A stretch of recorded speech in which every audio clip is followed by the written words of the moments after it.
I'd like us to look at the model for reporting, which is the IFRS. It seems that financial institutions now have to make public in greater details every number, every profit, every asset, every liability.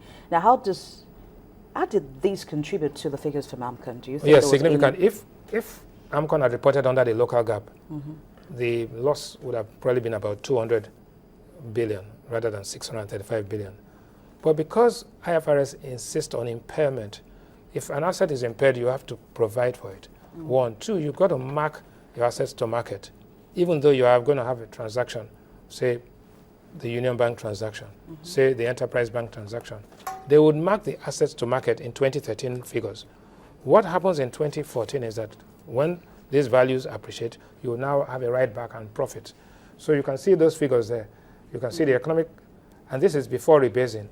You can see the loss as a percentage of total economic activity is insignificant. And if you now multiply that economic activity by 2, which is GDP rebasing, which makes it, $510 billion or 82 trillion naira, you find that even this loss is more insignificant compared to the level of economic activity. 13,000 clients, millions of employees, all kept at work, taxes paid by these companies, deposit insurance paid to NDIC by the banks, AMCON levy paid by the banks. All of this put together, you find that the situation is totally different.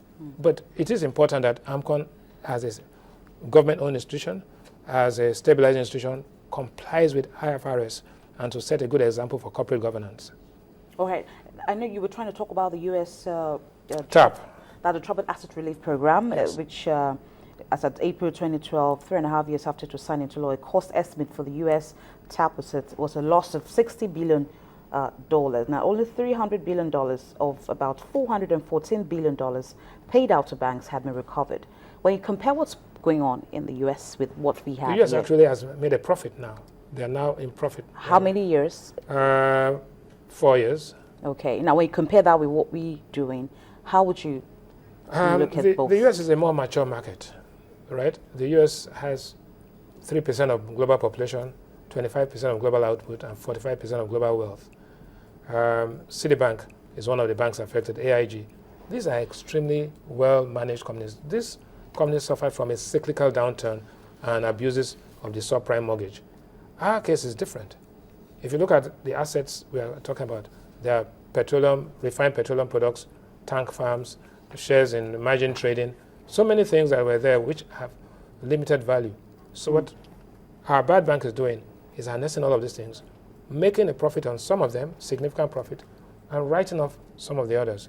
Net, it will take Nigeria maybe twice the length, maybe 6-8 years before you start to see green numbers on a year-by-year basis. But cumulatively, I think the stress test shows that it will take up to about 2022 or 2024 before you wipe off everything. In Nigeria? In Nigeria. That's about 10 years from now? Yeah. Wow, that's no, but then you'll be in the black, right? Okay. But then the economic profit would have also magnified. And this is a stress test using all sorts of stress scenarios. My guess is that you are going to be in the black in about. We've seen what's been going on in Nigeria with what's actually happened in the U.S., which we try to look at the economy and see how we can also replicate that in Nigeria. But going forward, I'd like us to look at issues that have to do with the immunity of our banks from further losses, because like we understand that AMCON says it will no longer buy bad debts. How immune are our banks, our financial institutions in the country? It's a very good question. Let's first of all break down the organizations or the institutions that deal with the banking system.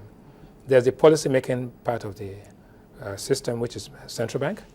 There's the regulatory, which is central bank and the Security and Exchange Commission. And then there's the stabilizing, which is AMCON. Now, the question you ask, are the banks stable? At this point in time, the banks are stable. Why do I say that? Because capital adequacy ratio is firmly in the teens.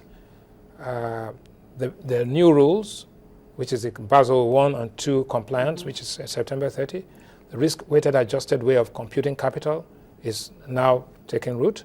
So the banks are, you can see they're all coming back to the market to raise Tier 2 and Tier 1 capital. Then more than anything else, the non-performing loans are less than 5% of total loans. But that's not all. That's a static evaluation.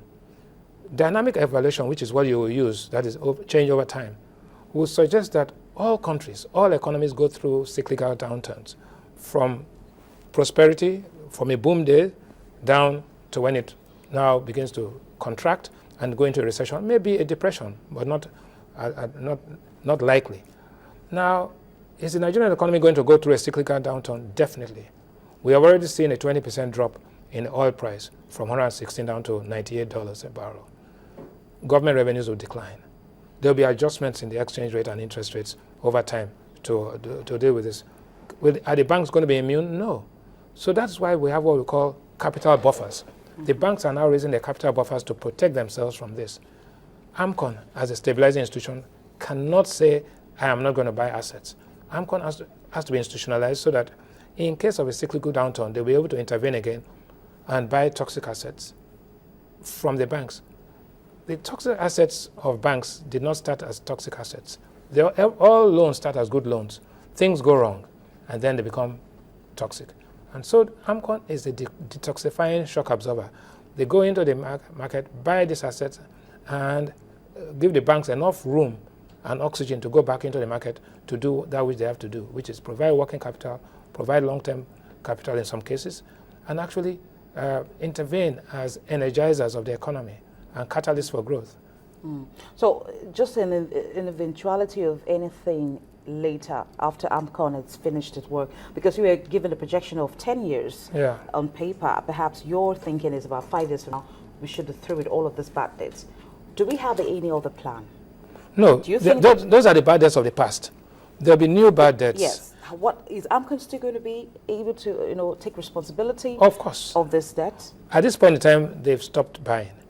Our view is that we should institutionalize the bad bank because bad debts are not only a function of bad malpractice, but also a function of cyclical downturns. So even if you have corporate governance and all of that, even the best run companies, when faced with cyclical downturns and recessions, will run into difficulty. So you need institutions like this to protect these economies from a total shock. Now, can you imagine what would have happened in the US if Citibank was allowed to go down and AIG was allowed to go down? Now they've recovered. And the US economy is powering along. These companies are back. They are making money. Shareholders have not lost, right? And so it is a functional activity to have, one, forward-looking policymakers, two, aggressive and strong regulators, and thirdly, very robust and strong stabilizing institutions like AMCON.